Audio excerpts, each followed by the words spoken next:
L'âme se renouvelle entièrement quand le Seigneur la touche.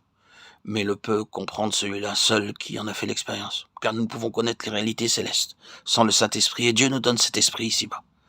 J'ai erré à 2 reprises. Une fois, l'ennemi me fit voir une lumière, et mes pensées me disaient « Accepte-la, c'est une grâce ». Une autre fois, j'ai accepté une vision, et j'en ai beaucoup souffert. C'était à la fin d'une vigile nocturne. Quand on commence à chanter, que tout ce qui respire loue le Seigneur, psaume 156, je sentais comment le roi David louait dans le ciel. Debout, au cœur, j'avais l'impression qu'il n'y avait plus ni toit ni coupole, et je voyais le ciel ouvert. J'en parlais à quelques hommes spirituels, mais aucun d'eux ne me dit que le malin s'était moqué de moi.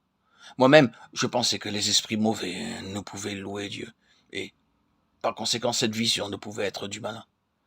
L'orgueil s'empara de moi, et je vis encore les esprits malins, et je reconnus bien alors avoir été trompé. Je racontais tout cela au confesseur en le priant d'intercéder pour moi. Grâce à ces prières, j'ai été sauvé. Je supplie constamment le Seigneur de m'accorder l'humilité.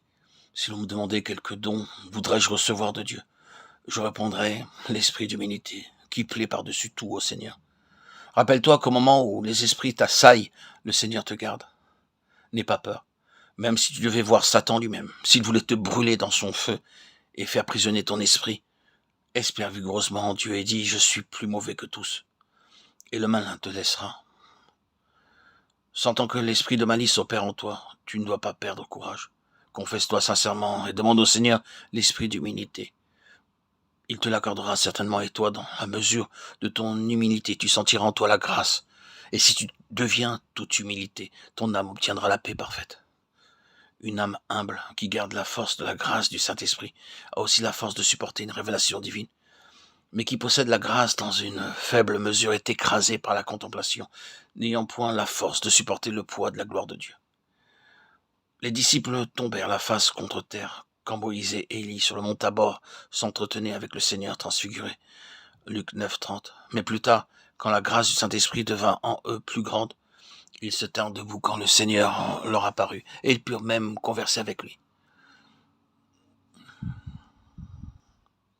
Ainsi, saint Serge, lors de l'apparition de la Mère de Dieu, se tint devant elle parce qu'habitait en lui la grâce de Dieu.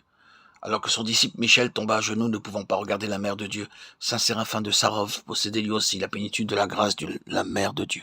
Alors que son disciple tomba à terre, n'ayant point encore en lui la même grâce. Celui qui porte en lui la grâce ne craint pas les esprits malins, car il se sent propriétaire de la puissance de Dieu. Toutes les âmes n'ont pas les mêmes possibilités. Les unes sont fortes comme le fer, d'autres aussi faibles que la fumée. Les âmes orgueilleuses sont comme la fumée. L'ennemi les pousse ici et là, comme le vent qui souffle de côté et d'autre, car elles n'ont pas de patience et se laissent facilement tromper par l'ennemi. Les âmes, par contre, observent les commandements de Dieu. Ils bâtissent sur eux comme sur le rocher, Matthieu 7:24, de la mer sur laquelle viennent se briser les flots. Ils se sont abandonnés à la volonté de Dieu. Le Seigneur leur donne la grâce du Saint-Esprit. Celui qui vit selon les commandements sent dans son âme à toute heure, à tout instant la grâce de Dieu. Mais il y en a aussi qui ne perçoivent pas la venue de la grâce.